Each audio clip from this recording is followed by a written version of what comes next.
Hello guys, myself Jeshna Madhav with student ID 4173661, and here is my student ID. So since the time limit is only 5 minutes, I'll just quickly start with question number 1.2, which is basically recording the complete Wireshark analysis. So as you can see, this is the Wireshark window with the complete file being loaded into it. So we already can see a lot of traffic that's happening between only two ports, which is 10.0.02 and 10.128.0.2, which itself is quite suspicious. Anyway, we'll just prove that down the analysis. So to begin with, I'll just go into the statistics and then show you the protocol hierarchy just to understand what are the different transformation, transformation frameworks that has been involved here. So you can see Ethernet, Internet Protocol, version 4, and Transmission Control Protocol are involved here. And then to begin with, I'll just go inside the endpoints conversation. And here you can see there are only two addresses that's been labeled here, 10.0.02, 10.128.0, and 2, which only involves only two different end users, which could be attacker and the victim. So that itself is quite suspicious to begin with. And then I'll go inside the conversation.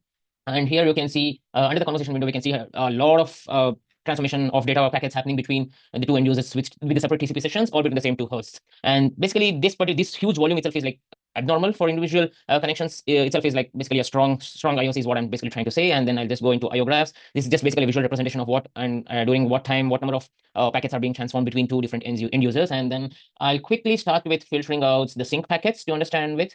And here we go. So here itself, we have a lot of sync packets. And the first step of TCP handshake is basically the sync, which is basically where you are trying to get in touch with the other end user. So I have detailedly explained in the report. So since we have a time constraint, I'll just quickly run you through basically. So there are a lot of attacker opened, a lot of traffic sessions with the other end user basically connecting roughly at the seconds of 31 seconds per packet. So after that, I'll just quickly get the HTTP GET request filter up here and then enter. So you can see again a lot of GET requests, which is basically a second step of the TCP handshake. I can see in total of 284 GET requests. So after that, if I just expand one of the GET responses, right, and if I just open the HTTP transfer protocol, you can see in detail like what are the imports involved and what are the target destination. You can see host is being study.mazeBolt.com, and user, what is the user agent, accepting encoding, and then what is the cache control. You can see no cache, pragma with no cache. So these are a few important details that you could actually capture here.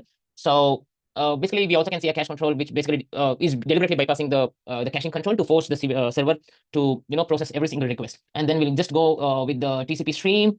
Give me a moment. Follow and then HTTP and TCP stream. I'll just click on TCP stream to understand. And here you can see in detail the entire TCP stream dialog here. So following the TCP stream, reconstruct the full conversation. So that tells us like the complete GET request and the server responding with HTTP 200 OK, which you can see here, and with what time, what is the transfer encoding protocol, and the next frame. All such details can be seen here.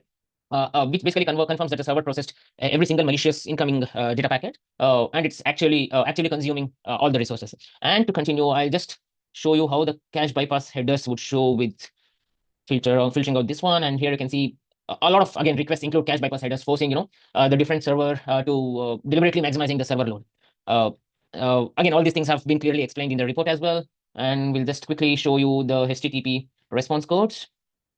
So that would show you a lot of HTTP 200 OK responses, which confirms the server successfully responds to every single malicious request with no rate limiting, as we already have seen in the dialogues. And then we'll just go with FIN packets. This is quite interesting. We'll see few FIN packets as well. So that basically confirms exact double the rate of the GET request that we have seen. Confirms each connection was completely and fully opened and closed per request. So then we'll just go with TCP reset packets, which equals to 1. This is quite interesting. Why? Because we don't see any reset packet. So this confirms the server never rejected not even a single connection. So confirming it had no defensive mechanism or any such protective measures inside the nature of the Wireshark itself to detect or block the incoming flood. And then again, we'll go the attacker IP address just to see from where is this particular address being coming from. So all you can see is one single particular attack. So all the 3,433 packets data transfer that we are saying is originating basically from one single port exclusively, which is port 80, and that would be seen here. And no port scanning behavior is basically done, and this basically confirms precision targeted like attack against all the HTTP services. And then we'll also go with checking out the ARP thing. Okay. Here as well, we can see no transferring happening between the ARP spoofing. ARP spoofing is completely ruled out in this particular scenario. And we can also see the DNS tunneling feature, which again is 0, basically telling there is no DNS tunneling or exfiltration happening here. And then we'll go with ICMP to check what is the result with that. Again, we can see 0 results. So ICMP-based attacks, including ping floods or tunneling, are ruled out in this particular scenario. And then we'll see TCP flag analysis. Okay, so for this particular one, you can see that Wireshark has its own like pre-built analysis tool, pre-built detection rule, where it flags out the unusual TCP behavior in this particular capture scenario. I think this particular thing has been pre-built from the Wireshark itself.